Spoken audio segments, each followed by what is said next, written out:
وزیر کارهای داخلی تاجیکستان رمضان رحیمزاده روز 1 مای سال 2024 در دوشنبه با سفیر هلند در تاجیکستان نیکولاس یاکوب و او را در برابر دیگر مسائل مورد توجه طرفین همچنین مسئله بازداشت و به تاجیکستان سپردن افرادی که تحت جستجو قرار دارند بررسی کرده است. نیکولاس یاکوب که قرارگاهش در شهر آستانه پایتخت قزاقستان است اخیراً از دوشنبه بازدید کرد. بنا به اطلاع مرکز مطبوعات وزارت کارهای داخلی تاجیکستان در جریان واخوری تقویت همکاری‌ها در سمت پیشگیری و مبارزه با ثمر به ضد تروریسم، افراطگرایی، جنایت‌های متشکل فراملی، قاچاق اسلحه‌های نشئه‌دار، مبادله اطلاعات و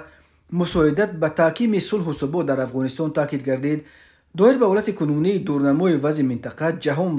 و دیگر مسائل مبرم روز تبادل افکار صورت گرفت. در اطلاع رسمی همچنین تاکید شده است که طرف واخوری مسئله مهم این دستگیر نموده و به تاجیکستان استرداد نمودن شخصان در جستجو قرار داشته بررسی گردید و در خاتمه ملاقات جانب‌ها از وسعت یافتن همکاری‌های منفعت بخش اظهار خوشنودی کردند. در حال هم بنا به حساب‌ها بیش از 500 زاده تاجیکستان پناهنده‌اند. یک قسم آنها به مثل ژورنالیست دیگراندیش موجوده صاحب نظر و رهبر جنبش اپوزیسیونی اصلاحات و رشد شراف‌الدین گدایف و چند تن از فعالان گروه 24 از مخالفین سیاسی حکومت کنونی امام علی رحمان به شمار می‌روند به دلایل سیاسی ترک تاجیکستان کردند. شراف‌الدین گدایف روز 3 مای در صحبت با پایگاه خبری بامداد گفت اصلا نگران آینده‌اش در هلند نیست و فکر نمی‌کند که با او و یا دیگر مخالفین سیاسی خطر استرداد از این کشور اروپایی به تاجیکستان تهدید کند.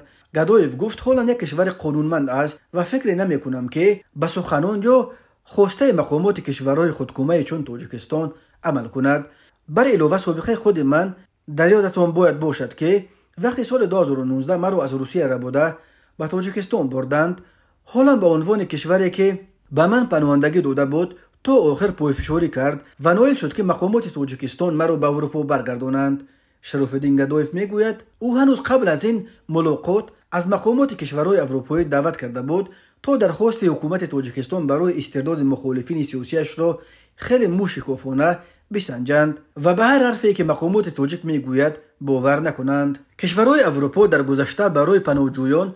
یک مکان خیلی امن به شمار میرفت، ولی در این اواخر به مقامات تاجیکستان میسر شد که در چند مورد به استرداد طرفداران مخالفین تا از کشورهای اروپایی نایل شوند که نمونه‌های از همه مشهورش اخراج یا استرداد مصطفی حیاتوف از پولشا، حزب الله شوولیزاده از استریا، عبدالله شمس‌الدین و بلال قربانعلیف از آلمان و نمونه آخرین اخراج فاروق اکراموف از پولشا می باشد. این نمونه های کامیاب شدن دوشنبه به اخراج یا استرداد مخالفینش مقامات تاجیک را برای تحکیم این موفقیت و تلاش برای استرداد شماره بیشتر مخالفینش از اروپا تحریک می‌کرد. همین طور وزیر کارهای داخلی تاجیکستان رمضان رحیمزاده در پایان ماه اپریل در حاشیه سفر رسمی پرزیدنت امام علی رحمان به ایتالیا با وزیر داخلی این کشور ماتئو پیانتوزی سازشنامه همکاری در مسائل امنیت را امضا کرد و در ملاقات با همتای ایتالیاییش ذکر کرد که بعضی از جنایتکاران به اروپا از آن جمله به جمهوری ایتالیا با بهانه گرفتن پناهندگی سفر کرده پنهان شدند و همکاری مشترک مقامات حفظ حقوق میتواند برای به جوابگری جنایتی کشیدن شخصان مذکور مساعدت نماید.